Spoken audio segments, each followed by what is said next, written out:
Hello, everyone. I'm Mohammed Osman, the pharmacy manager at West Coast DHB. And it seems that I will have like 4 minutes and 30 seconds after this intro. So I think we should skip things that can be read from the board, like aim, interventions, data, and things that has been repeated. And this will leave us probably with thank you and questions. So. Okay, now really we are going to skip things that can be read from the board. We are just going to try to focus during these 4.5 minutes on things that sharing it is really important to come from those who created it. So our aim as anyone is to reduce constipation by 25%.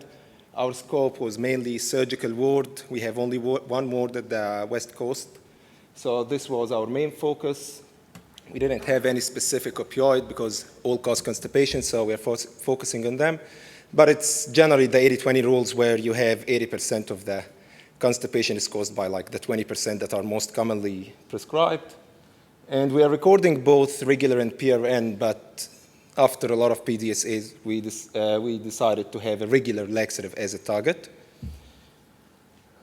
Now, list of interventions, 1, 2, 3, 4, 5. So there's a lot of interventions that I think everyone did through their work, but I want to just focus on 1 or 2 of them because these were the example of developing a PDSA.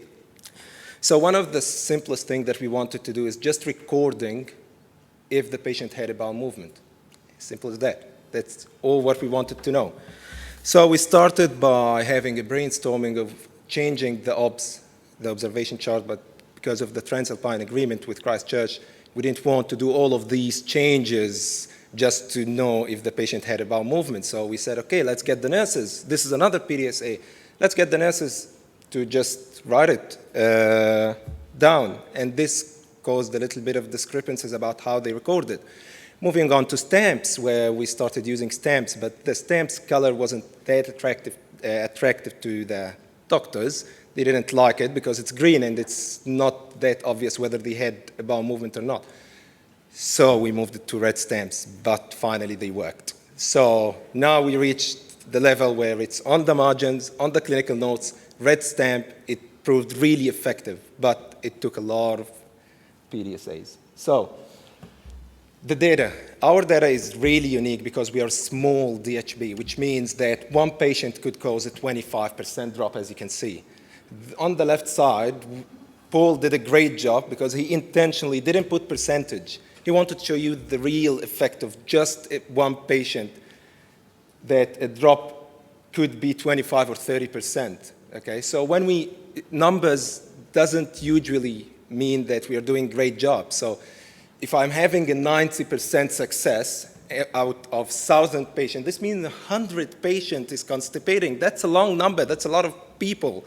So that's why we intentionally put the number of patients, because one patient makes a difference. Okay?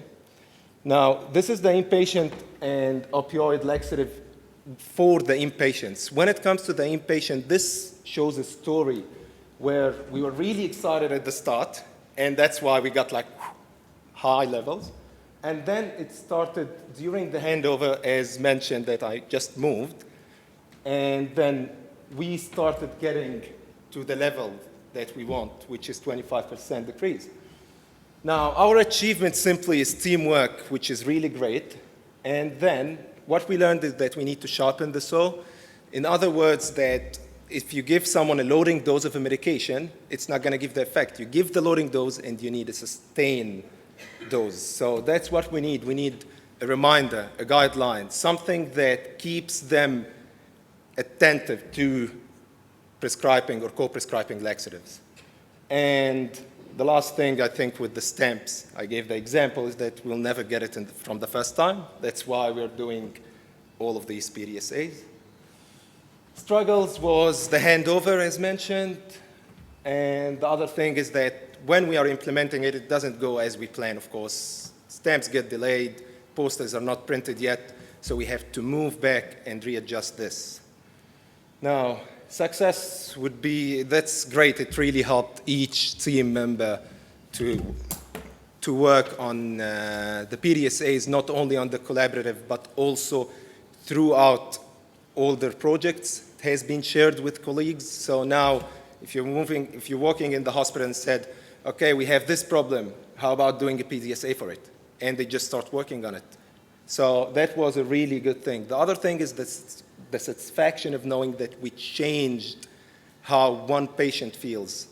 Seeing the outcome, that's really a big change. That makes you feel really good knowing that this patient is feeling better because of a PDSA or something he did. So moving from a paper to a patient, that's a really big thing for us.